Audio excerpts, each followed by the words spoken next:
ഇടുക്കി ഉപ്പുതറ കണ്ണമ്പടി നാരായണന്റെ കൃഷിയിടത്തിന് ഇരുവശവും വനം വകുപ്പ് നേരത്തെ ട്രഞ്ച് നിർമ്മിച്ചിരുന്നു. എന്നാൽ കൃഷിയിടത്തിലെ തോടിന്റെ നീരൊഴുക്ക് തടയാതിരിക്കാൻ ഈ ഭാഗം വനം വകുപ്പ് ഒഴിവാക്കുകയും ഇവിടെ സോളാർ വൈദ്യുതി വേലി സ്ഥാപിച്ചു നൽകുകയും ചെയ്തു. എന്നാൽ സംരക്ഷണമില്ലാതെ വൈദ്യുതി വേലി ഉപയോഗശൂന്യമായി. തുടർന്ന് നാരായണൻ മുള്ളുകമ്പി ഉപയോഗിച്ച് വേലി കെട്ടിയെങ്കിലും ഇത് തകർത്ത് ആനക്കൂട്ടം സ്ഥലത്ത് കയറി വ്യാപകമായി കൃഷി നശിപ്പിക്കാൻ തുടങ്ങി. 10 വർഷം പഴക്കമുള്ള തെങ്ങുൾപ്പെടെയുള്ള കൃഷിയാണ് ആനക്കൂട്ടം നശിപ്പിച്ചത്. വെള്ളാപ്പാറ കുളമാവ് വനമേഖലയിൽ നിന്നും സീതക്കയം, ആനപ്പള്ളം, കൊന്നക്കുഴി, ചക്കക്കോലം, കെട്ടുചിറ തുടങ്ങിയ പ്രദേശങ്ങളിലൂടെയുള്ള പ്രധാന ആനത്താരയാണിത്.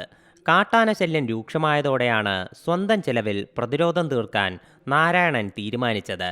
2 ആഴ്ച മുൻപ് മണ്ണുമാന്തി യന്ത്രമെത്തിച്ച് ട്രഞ്ച് നിർമ്മിക്കുകയായിരുന്നു. ഫെൻസിങ് ആയിരുന്നു ഇവിടെ ചെയ്തായിരുന്നു. അത് കഴിഞ്ഞപ്പോൾ അത് ശരിയല്ലാതെ വന്നു കഴിഞ്ഞാൽ അതിന് ബാറ്ററിയെല്ലാം പോയി.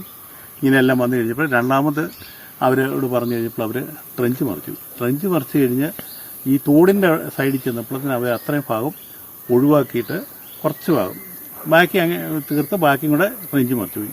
പക്ഷേ ഈ തോടിൻ്റെ ഭാഗത്തൂടെയാണ് ആന ഈ പറമ്പിലോട്ട് കയറുന്നത്. അതിനുവേണ്ടി ഞാൻ ആദ്യം മുള്ളുകമ്പി മേടിച്ച് സ്വന്തമായിട്ട് തന്നെ അത് ചെയ്യിച്ചു.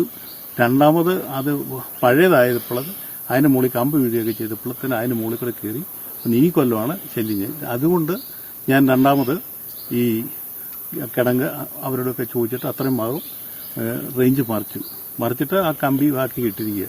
അതിൽ പിന്നെ ഇന്ന് വരെ കീറിട്ടില്ല. ഇനിയത്തത് എങ്ങനെയാണെന്ന് അറിയത്തില്ല. വനം വകുപ്പിന്റെ അനുമതിയോടെ തോട്ടിലെ നീരൊഴുക്കിന് തടസ്സം വരാതെയാണ് ട്രഞ്ച് നിർമ്മിച്ച് തന്റെയും മക്കളുടെയും കൈവശമുള്ള 8.5 ഏക്കർ കൃഷിഭൂമി നാരായണൻ സംരക്ഷിച്ചത്.